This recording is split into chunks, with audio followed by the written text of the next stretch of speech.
गुरु ब्रह्मा गुरु विष्णु गुरुर्देवो महेश्वरः गुरु साक्षात् परब्रह्म तस्मै श्री गुरुवे नमः। My dear disciplined and dedicated students, I am with you since 20 days with my crash course English. The examinee of class 12 Bihar board as ISC, ICOM and IA and the 10th board examinee matric through Bihar School Examination Board Patna.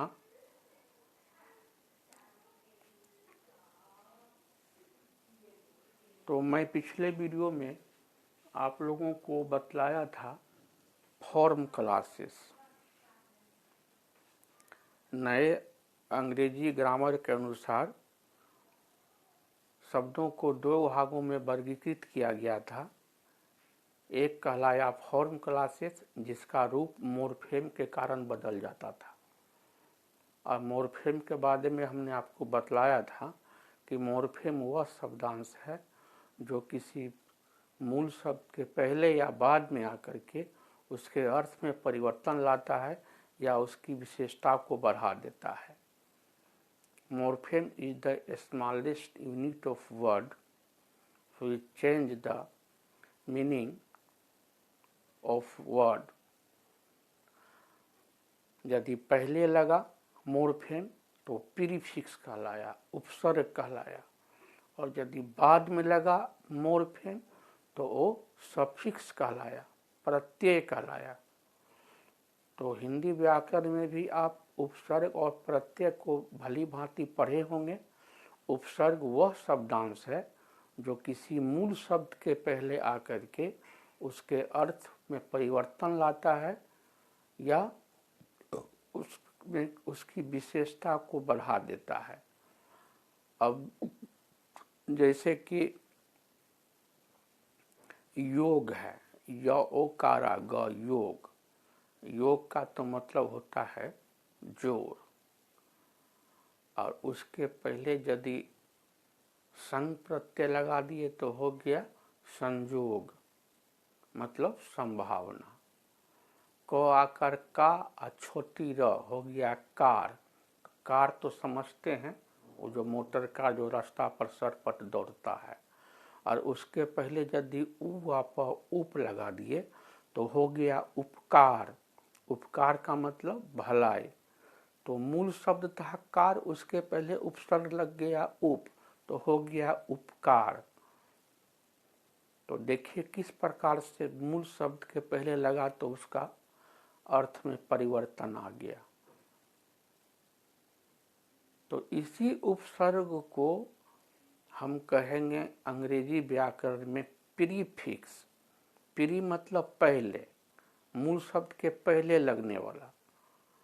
अब देख लीजिए, लड़का है संज्ञा और उसके बाद में लग गया पन तो हो गया लड़कपन। ये लड़कपन हो गया भाववाचक संज्ञा, और लड़का था जातिवाचक संज्ञा। तो अंत में प्रत्यय लगा तो इसके अर्थ में परिवर्तन आ गया। तो मूल शब्द के बाद में जो लगा वो प्रत्यय कहलाया। प्रत्यय वह शब्दांश है जो किसी मूल शब्द के अंत में लग करके उसके अर्थ में परिवर्तन लाता है या उसकी खासियत को बढ़ा देता है। इस प्रत्यय को अंग्रेजी में कहा गया है सफिक्स, बाद में लगने वाला। और प्रीफिक्स और सफिक्स को सम्मिलित रूप से कहा गया है मोर्फेम। तो हमने आपको फॉर्म क्लासेस से अवगत कराया था पिछले वीडियो में, उसका 4 भेद भी बता दिया था। आज हम आपको ले चलेंगे स्ट्रक्चर वर्ड की तरफ। इसको आप हिंदी में कह सकते हैं अविकारी शब्द। तो स्ट्रक्चर वर्ड जो होता है वह मोर्फेम को स्वीकार नहीं करता है। स्ट्रक्चर वर्ड पर मोर्फेम का असर नहीं पड़ता है। स्ट्रक्चरल वर्ड जो होता है वो मोर्फेम से मुक्त होता है। Free from morpheme is called structural word. इसका रूप किसी भी प्रकार से परिवर्तित नहीं हो सकता है। स्ट्रक्चर वर्ड का इस्तेमाल किया जाता है निबंध लिखने में या पैसेज पैराग्राफ लिखने में बड़े बड़े वाक्य में की सुंदरता को बढ़ा देने के लिए हमको स्ट्रक्चर वर्ड की जरूरत पड़ती है। अब फॉर्म क्लासेस जो होता है वो स्मॉल सेंटेंस होता है, स्ट्रक्चर वर्ड जो होता है लॉन्ग सेंटेंस में।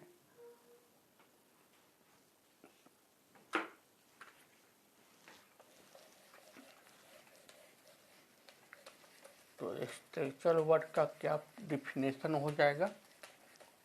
मॉडर्न इंग्लिश ग्रामर के अनुसार और मोर्फेम के अनुसार ऐसे हम फॉर्म क्लासेस और स्ट्रक्चर वर्ड का आपको डिफिनेशन पिछले वीडियो में बतलाए हुए हैं, वो भी डिफिनेशन है। और मोर्फेम के अनुसार एक और नया डिफिनेशन आपको स्ट्रक्चर वर्ड का दे रहे हैं।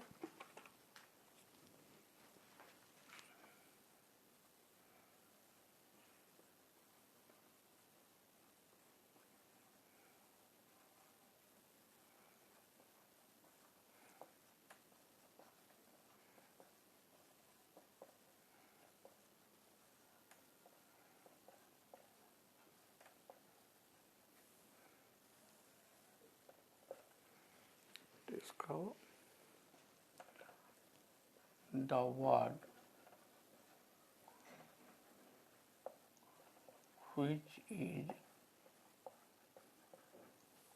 free from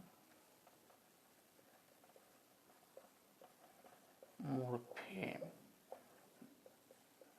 Morpheme means prefix, suffix is called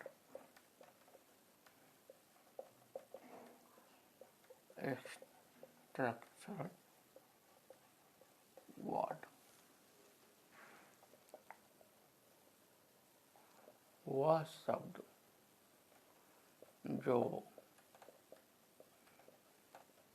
morpheme, morpheme में मतलब प्रीफिक्स यानी कि उपसर्ग और सफिक्स मतलब प्रत्यय से मुक्त हो स्ट्रक्चर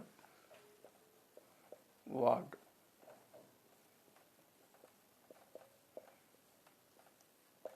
कहलाता है।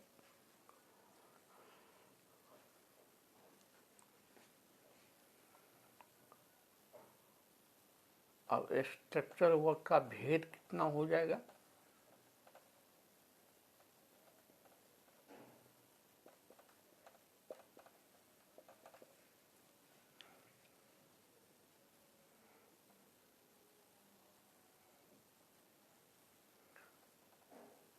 प्रोनाउन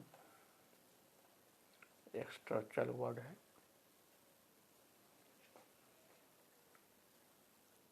प्रीपोजिशन स्ट्रक्चर वर्ड है,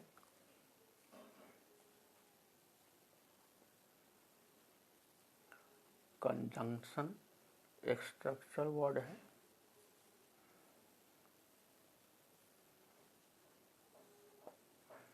इंटरजेक्शन आपको स्ट्रक्चर वर्ड है,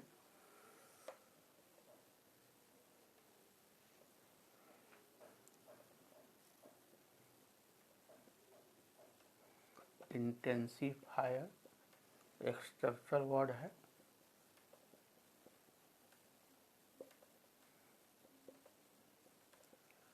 ऑक्सिलरी वर्ब आपको स्ट्रक्चर वर्ड है,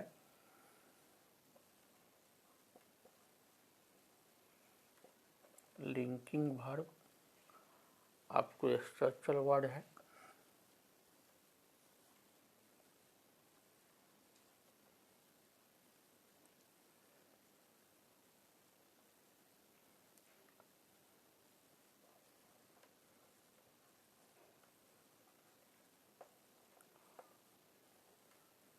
सबऑर्डिनेटर आपको स्ट्रक्चरल वर्ड है।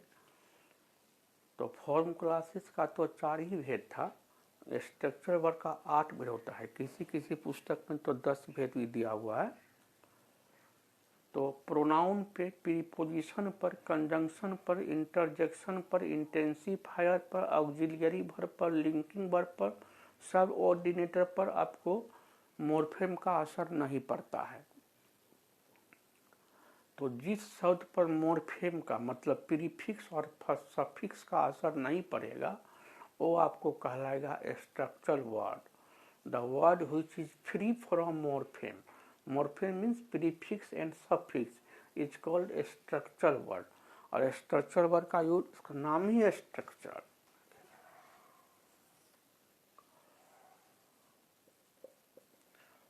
स्ट्रक्चर, ये क्या लिखे हम, स्ट्रक्चर।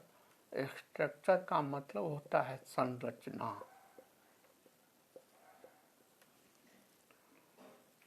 तो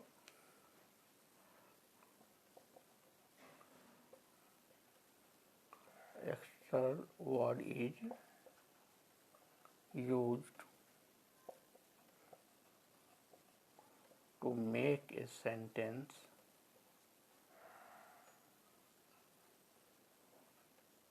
long and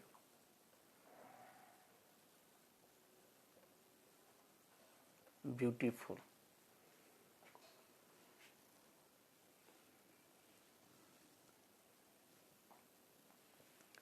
कल मैं आपको स्ट्रक्चर वर्ड का जो मैं भेद लिखा हूँ तो सभी भेद को मैं आपको और क्लियर करके समझाऊंगा। एक अपील हमारी आईएससी, आईकॉम और आईए के विद्यार्थी से जिनका लैंग्वेज एंड लिटरेचर में 100 नंबर का इंग्लिश है, तो उनसे मेरा निवेदन है कि हमारे डिस्क्रिप्शन में एक लिंक नंबर मिलेगा, उस पर जाकर के रजिस्ट्रेशन करा लीजिए और हमारा फीस हमारे यूपीआई नंबर पर 500 रुपया जल्दी से भेज दीजिए, इसीलिए कि हम आपका वैल्यूएबल सेट आपको उपलब्ध करा सकें। और जो विद्यार्थी रजिस्टर्ड रहेगा और जिसका फीस अदा किया हुआ रहेगा उस विद्यार्थी को लाइव क्लास भी मिलेगा और उसी को very important 10 model set answer सहित मिलेगा। और मैट्रिक वाले विद्यार्थी को केवल मैथ में ही रजिस्ट्रेशन कराना है। मैट्रिक वाले विद्यार्थी को इंग्लिश का मॉडल सेट गिफ्ट के तौर पर मिलेगा। आप लोग 2 घंटा प्रतिदिन इंग्लिश जरूर पढ़िएगा, ये हमारा अपील है आप लोगों से। और पूरे दिन भर में कम से कम 8 घंटा सेल्फ स्टडी करना है और अधिक से अधिक 10 घंटा सेल्फ स्टडी करना है। 7 घंटा सोना भी जरूर है ताकि आपका ब्रेन इंटेलिजेंट रहे। कहावत है साउंड माइंड जो होता है वो साउंड बॉडी में रहता है। तो आप लोगों की पढ़ाई लिखाई बहुत अच्छी हो, आप सफलता को प्राप्त करें, आपकी सेहत भी अच्छी रहे, आप लोग मस्त रहिए। आप लोगों को बहुत बहुत आशीर्वाद।